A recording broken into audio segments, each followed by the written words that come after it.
बहुत पहले की बात है। मेरे घर में फ़ोन आते थे तो मेरे को गुस्सा बड़ा आता था। तो वो जो लेडी फ़ोन करती थी मेरी वाइफ़ को, ये बीमारी, वो बीमारी, ऐसी बात, वैसी बात, तो मैं अपनी वाइफ़ को बोलता था, कंचन ये सब ठीक नहीं है। तो लेकिन वो मजबूर थी, बहुत दूर की दोस्ती थी किसी से, तो उनके फ़ोन आते थे तो वो अपने स्वभाव के वश फ़ोन रिसीव करके उनको तसल्ली देती रहती थी। लेकिन हर चीज़ की एक लिमिट है। मेरे को बर्दाश्त नहीं हुआ तो उस लेडी को मैंने बड़े प्यार से समझाया। मैं कहा देखो, दिस इज़ नॉट गुड। तकलीफ़ तुम्हारे घर में होनी नहीं चाहिए थी, लेकिन इस तकलीफ़ को तो डॉक्टर ठीक करेगा ना, इसका इलाज डॉक्टर करेगा। कंचन क्या करेगी? कंचन ने तो एक बार सुन लिया, 2 बार सुन लिया, 10 बार सुन लिया, 50 बार सुन लिया, अब मैं तुमसे मुखातिब हूँ, बीमारियों के फ़ोन मत किया करो। वो नहीं मानी और मेरी वाइफ़ भी नहीं मानी। तो मैंने उसके ब्रदर को फ़ोन किया, मैं को देखो दिस इज़ नॉट गुड, अपनी बहन को समझाओ, फ़ोन आते रहते हैं, मुझे बर्दाश्त नहीं है। देखिए अल्टीमेटली क्या होता है, इसका एग्जांपल आप ऐसे लीजिए, सपोज़ आप एक आधा ग्लास पानी का कांच का हाथ में पकड़ते हो, जस्ट ऐसे ऐसे उठाया, 1 मिनट, 2 मिनट, 10 मिनट, आधा घंटा, जब आप घंटों उठा के रखोगे तो स्ट्रेस होगा, ये जो कोहनी है वहाँ दर्दें शुरू होंगी। हर चीज़ की एक लिमिट है।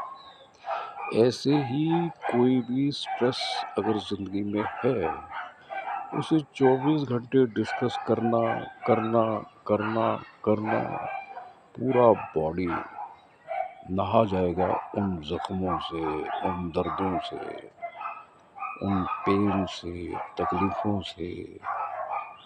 बीमारी अगर की बातें छेड़ी हुई तो बीमारियों से उल्टा मल्टीपल होगा, मल्टीपल होगा। तो तकलीफ़ों का भी बयान करना, ज़िक्र करना उसके पास उचित है, जो आपके कलेजे को समझता है, आप ही के माइंडसेट का है, एक ही वेवलेंथ है। वो कहे, आप उसके दर्द को हल्का करने के लिए कुछ तरीका सुझाएं। जगह जगह अपने स्यापे सुनाना, अपनी तकलीफ़ें सुनाना, अगर पैसा कम है घर में, एग्जाम्पल, उधार किसका भला होता है उधार लेने से? हुँ? किसी का भला हुआ है उधार लेके? हुँ? नहीं हुआ ना। तो ज़्यादा कमाने की कोशिश करें या कम खर्चे करें, 2 ही बातें हैं। ज़्यादा कमाएँ या खर्चे कम करें, there is no way out. उधार की ज़िंदगी तो लंबी नहीं चलती ना। किसका माँगी हुई दौलत से भला होता है, जिसका कोई नहीं उसका तो परमात्मा होता है। किसका माँगी हुई दौलत से भला होता है, जिसका कोई नहीं उसका तो परमात्मा होता है। मालूम है ना? देखिए, जीवन में एक ही बात है, हर दिन एक नई जंग है। बच्चों के तो 1 साल में 1 पेपर है, 1 हाफ ईयरली है, 1 क्वार्टरली है, 1 मंथली है। शादी के बाद each and every day you are tested.